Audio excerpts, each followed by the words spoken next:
वसई विरार शहराची ओळख म्हटलं तर वाढती लोकसंख्या, पण आज जर आपण पाहाल तर वसईमध्ये गोविंद पथकांची अफाट गर्दी पाहायला मिळते। आणि ज्या ठिकाणी मी उपस्थित आहे पंचवटी नाका वसई पश्चिमेला भारतीय जनता पार्टी पुरस्कृत अंडी ते सादर केलेले आहेत।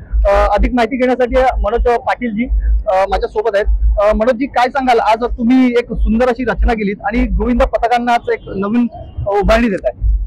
नाही, संपूर्ण महाराष्ट्रामध्ये दहीहंडीचा जो उत्सव आहे तो मोठ्या प्रमाणात साजरा केला जातो आणि विशेषतः MMR रिजन म्हणजे मुंबई आणि परिसर जो आहे, मुंबई, ठाणा, वसई, विरार या सगळ्या ठिकाणी खूप मोठ्या प्रमाणात उत्सव साजरा होतोय। या ठिकाणी सुद्धा माझे सहकारी सिद्धेश तावडे गेली 14 वर्ष या ठिकाणी उत्सव साजरा करतायत। गेली 2 वर्ष भारतीय जनता पार्टी वसई विधानसभेच्या माध्यमातून आम्ही हा उत्सव साजरा करतो आहे आणि लोकांचा या ठिकाणी खूप मोठा चांगला प्रतिसाद असेल, गोविंदा पथक असतील किंवा नागरिक असतील, या ठिकाणी त्यांचा खूप मोठा प्रतिसाद असतो। अत्यंत आकर्षक अशी विद्युत रोषणाई, त्याच पद्धतीने पारंपरिक लावणी नृत्य आणि नागरिकांचा सहभाग आणि गोविंदा पथकांचा उत्साह आणि कार्यकर्त्यांचं एक चांगल्या पद्धतीचं नियोजन, यामुळे अनेक वर्षाप्रमाणे यावर्षी सुद्धा एक चांगल्या पद्धतीचा उत्सव या ठिकाणी साजरा होतोय। माझे सहकारी बाळा सावंत असतील किंवा सुरेश प्रजापती असतील, हे सगळेच लोक, सगळेच कार्यकर्ते, नाव कुणाचं घ्यायचं, त्यामुळे सगळे कार्यकर्ते खूप चांगल्या पद्धतीने या ठिकाणी नियोजन करतायत आणि लोकांचा उत्साह खूप आहे। आणि या माध्यमातून आम्हाला लोकांपर्यंत पोहोचण्यासाठी, शेवटी हा उत्सवाचा काळ आहे,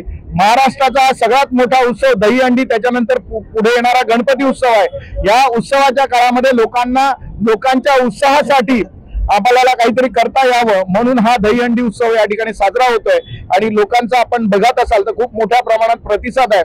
असाच प्रतिसाद लोकांचा रात्री 10 वाजेपर्यंत असतो आणि रात्री 10 वाजेपर्यंत ही सगळी दहीहंडीचा उत्सव चालू असतो।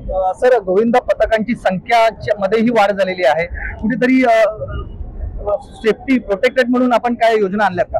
नाही, गोविंदा पथकांचा विमा आपण तयार केलेला आहे, त्याच पद्धतीने महापालिकेच्या माध्यमातून सुद्धा सर्व गोविंदा पथकांचा विमा निघालेला आहे आणि आम्ही काळजी घेतोय, जास्तीत जास्त सेफ्टी घेण्याचा या ठिकाणी आमचा प्रयत्न असतो।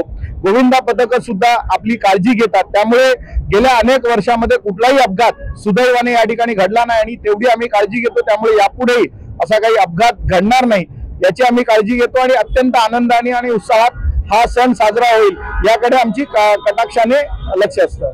धन्यवाद सर। हे होते मनोज पाटील। आपण त्यांची प्रतिक्रिया ऐकलीच असेल की गोविंद जे आहेत ते गोविंद पथक आहेत, त्यांनी आपलं सांभाळून जे काही थर लावणं वगैरे आहे, आपल्या जीवाची सेफ्टी घेऊन त्यांनी सविस्तर थर लावावेत।